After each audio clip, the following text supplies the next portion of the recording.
ஆயுத பூஜை அன்னைக்கு அம்மாவும் வந்து பசங்களை வந்து எழுப்பிட்டே இருக்காங்க. அதுல அவங்களோட பையனையும் பொண்ணையும் எழுப்பி நேரா என்ன பண்றாங்க அப்படின்னா கோமியமும் வந்து சாணியும் எடுக்க வேண்டியது இருக்கு, மாட்டுப்பானையில போய் 2 பேரும் எடுத்துட்டு வந்துருங்க அப்படின்னு சொல்லிட்டு காலையில 3 மணிக்கே வந்து அனுப்பி விட்டுறாங்க.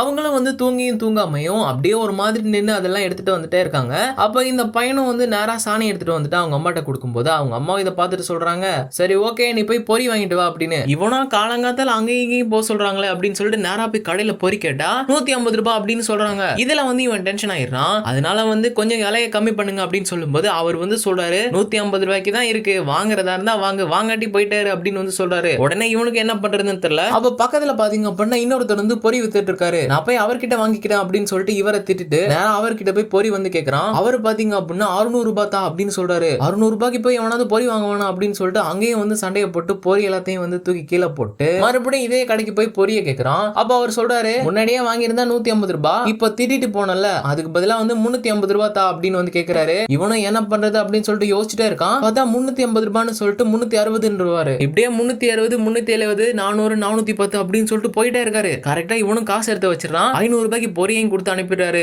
செம்ம டென்ஷனோட அப்படியே 500 ரூபாய்க்கு அந்த பொரியை வாங்கி கொண்டு வந்து அவங்க அம்மா கிட்ட கொடுக்கும்போது அவங்க சொல்லிடுறாங்க பொரி மட்டும் போதுமா, வாழை இலை இல்லாம எப்படி ஆயுத பூஜை பண்றது அப்படின்னு சொல்லிட்டு வாழை இலை வாங்கிட்டு வர சொல்றாங்க. இவனும் என்னடா பண்றது அப்படின்னு சொல்லிட்டு வாழை இலை வாங்க போனா அதுவும் பயங்கர ரேட்டு போகுது. இப்ப வாழை இலைக்கு பதிலா என்ன பண்றது அப்படின்னு சொல்லிட்டு யோசிச்சுட்டே இருக்கும்போது இவனுக்கு ஒரு ஐடியா வருது. நேரா என்ன பண்றான் அப்படின்னா அவங்க மாமாவோட வீட்டுக்கு போய் அவங்க தோட்டத்துல இருக்க வாழை இலை 2 மட்டும் பறிச்சுக்கவா அப்படின்னு கேக்குறான். வாழை இலை என்னடா 2ன்ற 4ஆவே எடுத்துட்டு போ அப்படின்னு சொல்லிட்டு சொல்றாரு. அப்ப இவனும் சரி அப்படின்னு சொல்லிட்டு நேரா மரத்துக்கிட்ட போறான். அப்படியே கொஞ்ச நேரம் போகுது. இவனோட அக்காவும் வந்து அந்த பக்கம் நின்று அவங்க தோட்டத்தை பார்த்துட்டு இருக்கும்போது மரத்தையே காணோம். பார்த்தா இவன் 2 மரத்தையும் வெட்டிட்டு அப்படியே வந்து மரத்தோட தூக்கிட்டு கொண்டு போயிட்டு இருக்கான். நேரா கொண்டு போய் வச்சுட்டு அப்படியே குடும்பமே சேர்ந்து வந்து ஆயுத பூஜையை வந்து ஒரு மாதிரி பண்றாங்க. பண்ணி முடிச்சதுமே திருநூறை இவன் கிட்ட கொடுத்துட்டு அவங்க அம்மா எல்லா இடத்துலயுமே வந்து திருநூறையும் பூசி விட சொல்றாங்க. இவனும் பாத்ரூம், வாஷிங் மிஷின், கிரைண்டர், உலக்க அப்படின்னு சொல்லிட்டு எல்லா இடத்துலயுமே வந்து அவங்க அம்மா சொன்னதுக்காக திருநூறை வந்து பூசிட்டே இருக்கான். அப்படியே ஒரு மாதிரி ஆயுத பூஜையும் முடிஞ்சிடுது. அப்ப போய் அவனோட மொபைல் எடுக்கலாம்னு சொல்லிட்டு எடுத்து பார்த்தா அவன் போனுக்கு முன்னாடி